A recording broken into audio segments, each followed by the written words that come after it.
Nah, buat kaum Kristiani, saya mau kasih tahu kenapa kita harus ke tempat ibadah, karena kita mentaati perintah Tuhan. Ya. Yang namanya perintah, kalau perintah presiden kita laksanakan, pasti dengan baik. Pasti presiden kasih kita penghargaan loh. Ini presiden yang diciptaan Tuhan saja, si Jokowi misalnya kasih kita tugas lah ke satu tempat untuk urus masalah-masalah. Misalnya di Kupang Seroja tuh dia tugaskan seseorang untuk urus masalah Seroja. Pasti orang yang dia kasih tugas kerja dengan beres akan dikasih penghargaan, dikasih berkat, mungkin gajinya dinaikkan kah, apakah gitu. Nah, kalau Tuhan kita dia kasih perintah untuk beribadah, dan kalau kita taat pasti dia dapat penghargaan dari Tuhan. Nah, tapi kita yang mau ke tempat ibadah jangan sampai kita salah mindset.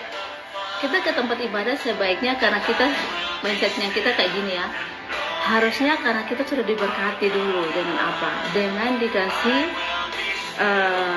berkat hidup kekal atau diampuni, sudah merasa bahwa kita sudah menerima hidup kekal atau surga, menerima kerajaan yang tak tergoncangkan, artinya mendapatkan surga, sudah merasa diselamatkan, diampuni dosa-dosa sama Tuhan Yesus, sudah merasa diselamatkan dari lumpur dosa. Kalau itu belum dirasain, belum merasa diri ini berdosa dan diselamatkan sama Tuhan, maka pasti ke gereja itu hanya karena mau dapat berkat-berkat sementara di dunia ini. Ya, tapi kalau dia merasa bahwa dia sudah diampuni dosanya, seseorang itu merasa sudah diampuni dan mendapatkan keselamatan hadiah surga, maka pasti dia ke gereja itu karena sebagai ungkapan syukur, sebagai ungkapan terima kasih, karena dia sudah mendapatkan berkat dari Tuhan. Bahkan kalau kita taat itu ada upah ya, ada upah yang pasti Tuhan kasih buat kita kalau kita taat beribadah. Karena itu buat kaum Kristiani, yuk jangan lupa ke tempat ibadah. Jangan sampai bikin alasan-alasan. Ini saya dengar langsung nih, waktu ada beberapa sahabat saya, kenalan saya yang memang sangat dekat dengan saya, dan saya bilang begini, ayo kenapa kamu ini tidak ke tempat ibadah? Dia bilang begini, orang pergi ibadah yuk pulang masih bamaki-bamaki, sama salah beta di rumah beta sempurna bamaki orang. Terus untuk apa pergi gereja? Orang yang pergi gereja pulang juga masih selingkuh.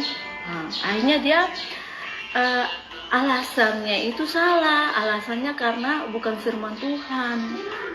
Kamu melakukan sesuatu karena perintah orang-orang yang berdosa itu, karena kelakuan orang-orang yang berdosa itu, alasan dasar hidupmu didasarkan pada hal-hal itu kan tidak diberkati nanti. Coba didasarkan pada perintah Tuhan, kayak dari perintah lakukan sesuatu karena perintah presiden, lebih bagus.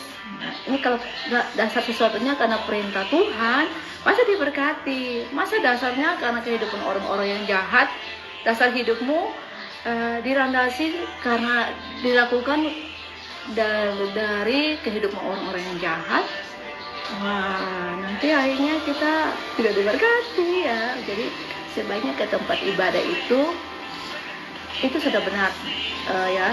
Dan sekalipun mungkin gini, dia kok ke gereja kok masih selingkuh ya, dia malah khotbah lagi di gereja, tapi kok dia selingkuh, lebih baik saya di rumah saja, tapi saya itu tidak pernah bikin hal-hal yang aneh, tidak bikin masalah dengan orang, daripada dia lagi gereja masalah di mana-mana, hutang di mana-mana, bikin masalah kayak gitu ya.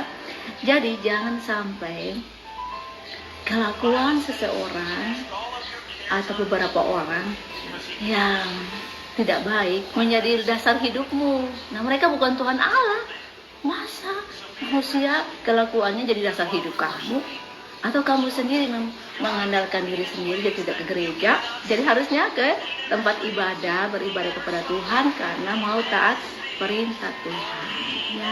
Jadi yang mau ke tempat ibadah, yang masih bingung, masih ragu, masih belum tahu kenapa saya harus beribadah, nah ini dia alasannya. Pertama, karena kita sudah diselamatkan dulu, merasa diselamatkan, merasa diri ini berdosa. Kalau merasa diri tidak berdosa itu yang masalah di situ. Merasa diri ini berdosa, sehingga butuh Tuhan Allah menyelamatkan kita dari lumpur dosa untuk mendapatkan hadiah surga, bukan hadiah-hadiah hal sementara loh. Jangan sampai nanti ke gereja mengharapkan sembuh dari sakit, tidak sembuh-sembuh, akhirnya berkhianat. Harusnya gini ya, ke gereja itu karena sudah diselamatkan, mendapatkan hadiah surga, mendapatkan berkat keselamatan, diampuni dosa-dosa kita. Kita sudah merasakan itu, maka kita ke gereja karena kita mau mengucap syukur ya, karena kita sudah menerima kerajaan yang tergoncang, yang tak tergoncangkan, menerima berkat surga, hadiah hidup kekal itu. Saya ulangi ulang-ulang dari tadi, mudah-mudahan dimengerti ya. Nah, ini dari saya. Mudah-mudahan alasannya jangan salah ya, punya landasan hidup yang salah itu yang nanti salah terus, supaya akhirnya mau ke tempat ibadah buat anak-anak muda, anak orang dewasa, orang tua yang jangan berpikir gereja di rumah saya Ibu Dina, untuk apa pergi gereja, pergi berkumpul dengan orang-orang najis juga di gereja yang banyak. Aduh, sudah berpikir orang gereja najis semua lagi, jadi dia sendiri yang paling benar ya. Jadi jangan, tidak ada orang di dunia ini sempurna, yang adalah orang yang pergi gereja itu supaya mereka diubah karakternya, diubah hidupnya sama dengan dirimu dan aku juga ya. Jadi yuk ke gereja, ke tempat ibadah, lihat kesaksian-kesaksian orang yang benar, yang hidupnya taat, takut Tuhan, dan diberkati sampai 7 turunan. Itu yang jadi cerminan kita. Jadi jangan cerminannya orang jahat. Oke, selamat beribadah buat kamu Kristiani, Kak Catherine Sadalemone, Kak Yasri, Kak Raymond, dan semua yang lain yang sudah menonton. Selamat beribadah buat kamu Kristiani dan non Kristiani, selamat beraktivitas. Dan saya doakan sukses